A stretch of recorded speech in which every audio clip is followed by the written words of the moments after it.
Hello, and welcome to the Mainly Mozart podcast.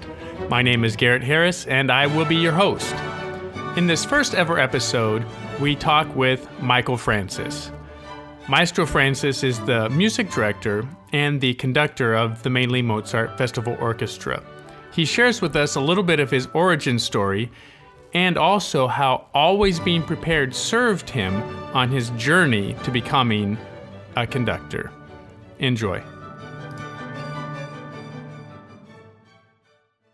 So, how was your weekend? I mean, why are you in San Diego? Well, I was here just because I had a free weekend, and it's always important I come back during the season and meet up with people, have meetings with Nancy, also with key people around the San Diego area. I had some donor meetings, some strategic meetings about where we move to. And also attended a wonderful Globe Gala, which was great. I mean, I think I'm so impressed with San Diego that it's such a cultural city, that culture is at the very heart of the social life here. You think of the Globe, and there's the Symphony, the opera, there's mainly Mozart, and La Jolla. It's just really tremendous that people have such a sense of ownership and pride. And I was really highly impressed with the quality of the Globe Gala, and that the way that people want to support art. I mean, they had, I think, 1 million people went to watch. Oh no, $1 million was raised as a result of Hamlet. 20,000 people watched it.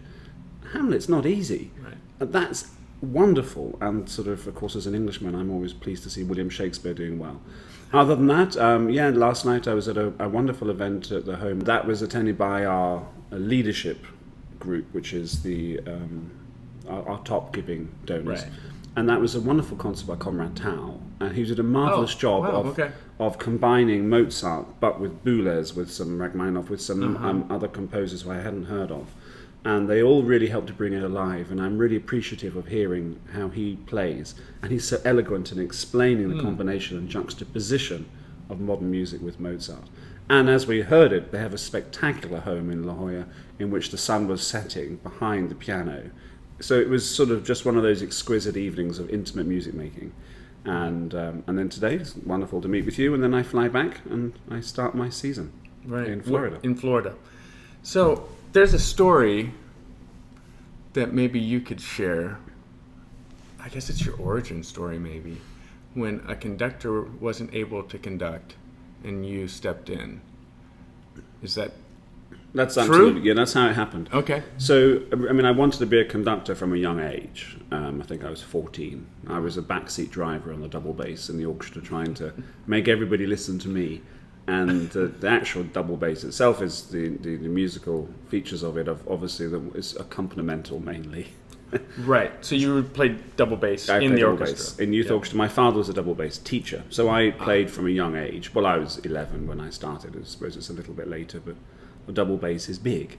And then I was there, and someone said that boy should be a conductor. So I thought, and that kind of went in. And then from that point, I was always thinking about it. So I started doing a little bit of conducting in what you would call high school, in my sixth form, so when I was 16, 17. But I chose to go to university, not to music college. Music college is where you go, at that time in the mid-early 90s, to become an expert on your instrument, whereas university offered you a far more comprehensive academic background and teaching. And I went to Cardiff University, where Stephen Walsh, the writer on Stravinsky, was there. David Wynne-Jones was with Haydn, and I studied analysis, history, everything I could, just to know how to understand music and a score, particularly. And then after that, I thought I'd better join the best orchestra I could. So I went to the Royal Academy of Music, did my performance masters alongside a highly academic masters. And in fact, my chosen subjects were Haydn and Dittersdorf and Mozart. So I was always fascinated by this music. And from there, I started to play regularly with the London Symphony Orchestra. Okay. And I joined them a few years later as a member, but I was always intending to leave. So I was talking to the conductors all the time. Sir Colin Davis was a mentor. Bernard Haitink, I'd speak with him, and all of the conductors who came through. And actually, but the most interesting stuff was talking to the musicians, trying to understand, why does a French horn player love that conductor, and why does a string player not like that conductor? And then the fact that you can have on one desk of strings, two violinists sat next to each other who can have totally divergent opinions on the same person, depending on whether one violinist tends towards OCD and the other one tends towards risks. That was very helpful to psychologically understand an orchestra. So for me, playing in the London Symphony, an orchestra of the highest caliber, was the best training ground. Around that time, I was starting to do a bit more conducting, but really nothing. I never studied it formally. So I was conducting amateur orchestras, some youth orchestras. I did a few master classes with Jorma Panula, who's the famous teacher who taught Esa-Pekka Salonen and all of the... Okay. He's one of the most... and I didn't do many of those, but they were interesting anyway. And then in August 2006, we were on tour with Valery Gergiev, who was the principal conductor, or incoming principal conductor of the London Symphony, in Lithuania. And he was late to a rehearsal of Shostakovich 4. And we had to record it. So we had to rehearse it. So I was there, and I said, and the managing director came up to myself and another bass player who did a bit of conducting and said, well, why don't you take the rehearsal now? He said no, and I said yes. Why? Well, I'd already been looking at the music, because every piece we played, I would look at the scores and study it and use everything as an opportunity to grow as a potential conductor. So I jumped up and started conducting. All I saw were mobile phones of people taking pictures of me, and not because I was particularly brilliant, but mainly because it never happens. The last sort of conductor who came from the orchestra was Sir Neville Mariner. Mm-hmm. I mean, that was some 30, 40 years before. So that was... But not a bad career. He did pretty well. And so that was how I kind of jumped in. And then from that, the orchestra trusted me. So I did a few recording sessions. And then in January 2007, Gergiev was, for his opening concert as principal conductor, it was with music by Sofia Gubaidulina, the Russian composer. A wonderful musician, as she is, and he wasn't able to come because of illness, and so I conducted the concert. And then 3 weeks later, John Adams went sick on tour, and when he was conducting the LSO, and I jumped up and did the concert with virtually no rehearsal. And that was kind of how it all started. Right. From there, then I did another major cancellation with Andrei Previn, Sir Andrei Previn, who had to pull out, and I did a tour with Anna-Sophie Mutter. And from there, I did a lot of work, and that really launched it. Sure. It's not a unique story, is it? I mean, we've had examples of this. Bernstein this jumped path. in. Yeah, right. Yeah. I mean, Domingo jumps in at the Met. Exactly. Right. So the thing is to be ready, and just be there in case it happens. You never want a conductor to cancel, because that would be wishing ill on someone. Sure. But the point is you're just there ready. And then after that, I did a lot with them. So, yeah, I mean, what was it Gary Player said, the more I practice, the luckier I get. Well, I think as a conductor, if you want to do it, there's so many routes. There's the traditional German route, which is to become a repetiteur in the opera, work your way up to chorus master, Kapellmeister, and then to chief or music director, General Music Director. But for me, there's another way. There's the competition winners. There's that process. So there's so many different ways, and mine was from within the orchestra, and for me that was the right route. Right. And in America, of course, you have the assistants, the associates, the resident conductors, and then they go take a smaller music director position and carry on. I didn't go that way, but that's just how it is. Yeah. So I guess what I was trying to get at there was just a little nugget for the youth orchestra. So we can pull that out and give it to them, right? To always be ready. Yeah, right. Exactly. Yeah. I mean, I think if you want to, there's quite a few.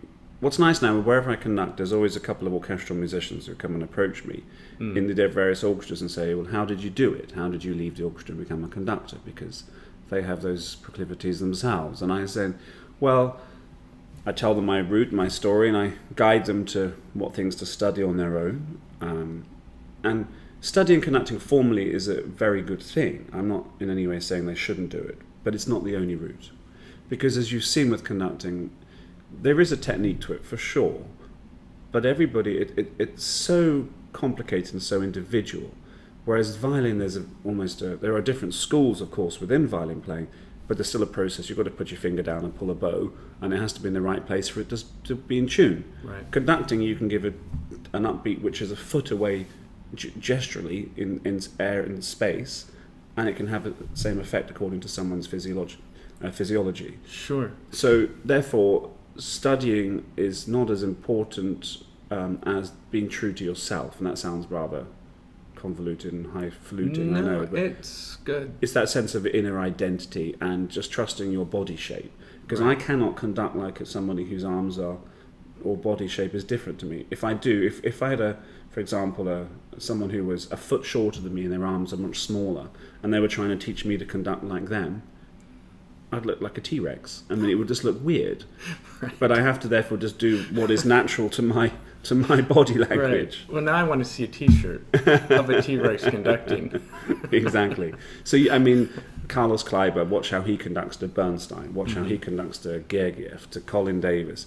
It's so individual. It's so, right. But each one of them has an authenticity because they are true to themselves and true to the music, and they're great musicians who are natural, but they also have their own technique as well. Sure, and that brings us right to the spot where the academic IQ side of it meets with the artistic EQ side of it, and maybe it is right in the conductor where that is most intense, because if a conductor isn't true to themselves, which would be artistic, that's one thing, but if they don't have the actual information, that's another. So how do you balance what takes the primacy, I guess? Or is there a way to do that? What is the role of the conductor? Sure. Is the first question. Okay. And everyone has a different view. For me, it's a facilitator. It's an enabler. It's someone who stands there, looks at the composer's intentions, unites the musicians, helps to bring the best out of them, because they're the ones making noise, so that the listener can experience the composer's intentions to the fullest. That's your function, is to bring the best and unite, find a performance that works in the acoustic with the musicians at that time, with the composer's intentions for the audience, so the experience for the listener. If you think like that, then how do you go about making that happen? Well, firstly, you have to have the intellectual authority of knowing the music very well.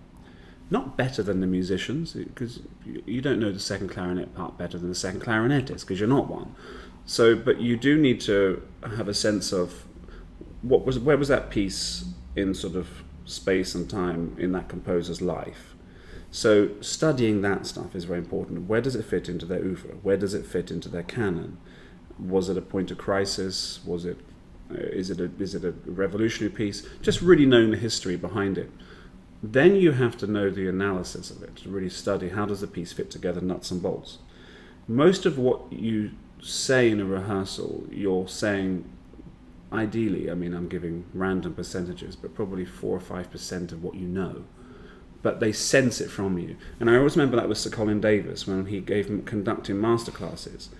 He would then speak to the young conducting student in front of us in the London Symphony Orchestra, and he would explain the score in a way that we'd never heard him say in rehearsals. And you think, wow, he knows so much. And you think, oh, I'd love him to say more like that in the rehearsals. Sure. But he didn't need to, because we sensed... He's showing it. He showed it, and we sensed it within him. So the EQ can only come from the analytical side as well. You can't, because otherwise it's your own EQ. And that's ego. Mm-hmm. It's not about that. It's about so I never look for the interpretation. The interpretation will happen because I am who I am. I will see a piece of music differently to somebody else. So that's the interpretation there already. If you try to add yourself into that again, it gets a bit complicated in my personal view as a conductor. You're trying to take what you think the composer's trying to say and then help others.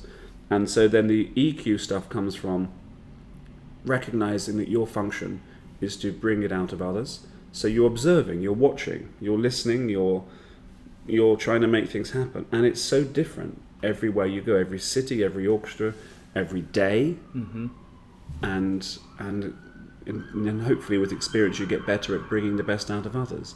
But boy, do you make mistakes on the way. So you're very much like Socrates. You're a midwife. You're birthing. Yeah. Yeah. Yeah, absolutely. Yeah, I'm not quite as wise, unfortunately. Wow. but I've written more down. Right. But you're basically your job is to help others function at their best, because it's not about you. You are just the enabler, a facilitator.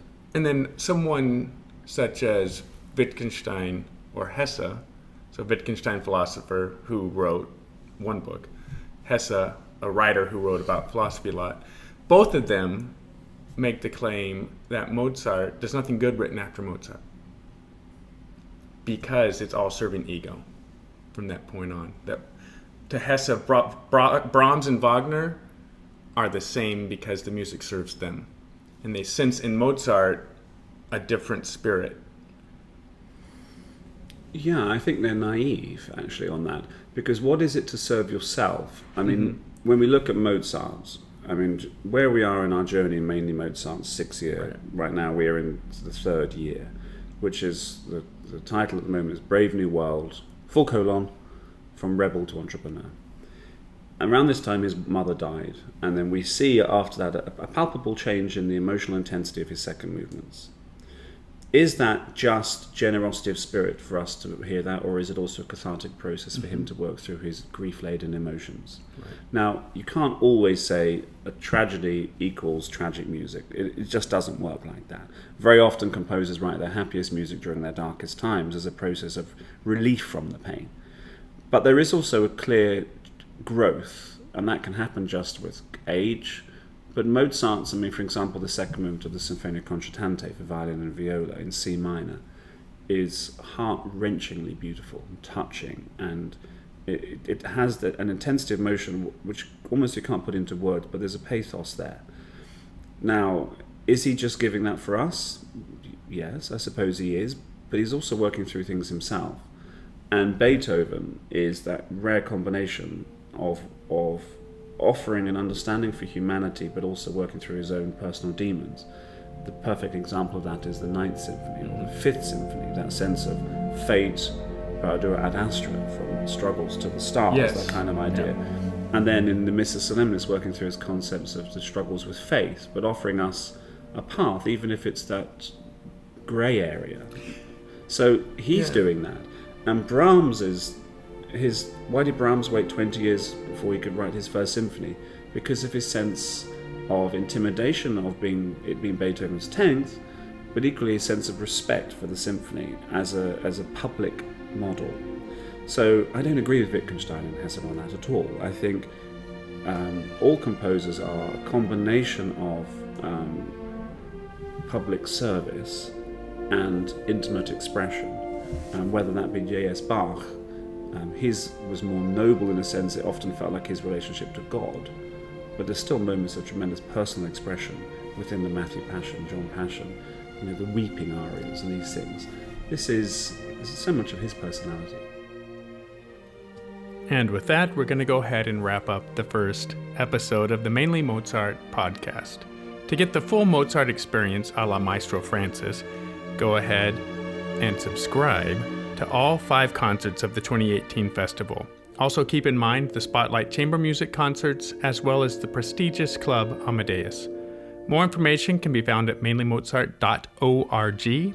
And please, please, please, please, this is very important, follow us on Facebook, Instagram, and Twitter. Talk to you soon.